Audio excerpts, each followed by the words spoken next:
Hey adventure fans, it's Jay here with GlacierAdventure.com. Out in Glacier National Park, we're at the Lake McDonald Lodge, and we have ourselves a jammer. That's right, a gear jammer, or also known as a red jammer driver.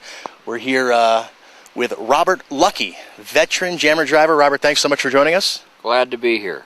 And maybe you can give us a little background about yourself. How long have you been driving the red buses? Well, this is my 7th year of driving here.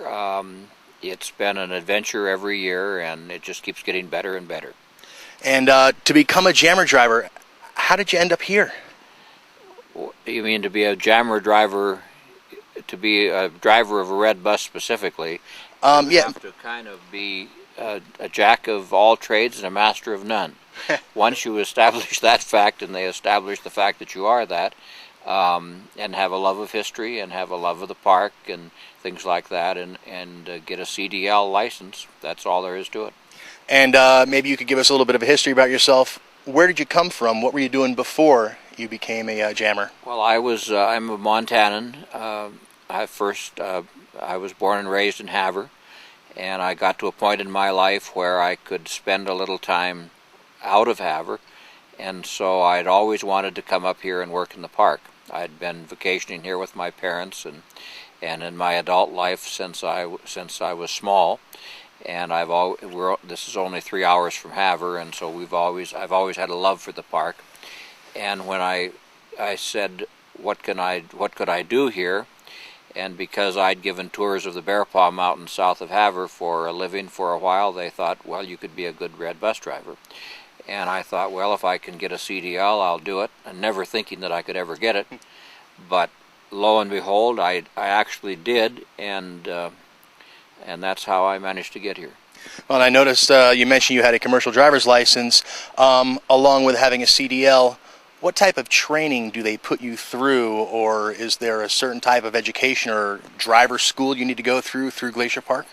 Well, I'm glad you asked that, because I'm one of the trainers. That's what I do now, is I train new bus drivers. And let me tell you that if I moved to their backyard and tried to do this job, I couldn't do it. My success has been that I lived here and I've witnessed the history that other people read about. But they have to learn the mountain peaks, they have to learn the commentary about the red buses, about the Native Americans, about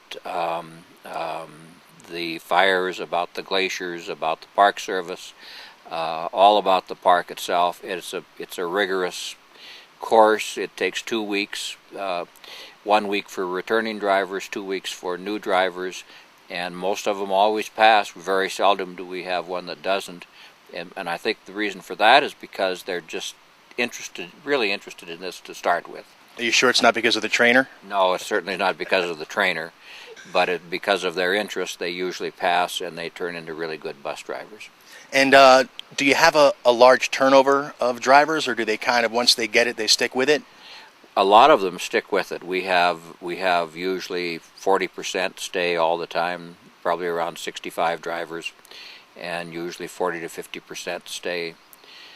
We have buses going out of 3 locations, out of Many Glacier, and out of East Glacier, and out of here at Lake McDonald. This is the busiest place because 80% of the people that visit Glacier come in the west entrance here. So this gets the most of the tours. But that's one of the great things about doing training, especially, is that so many are returning drivers.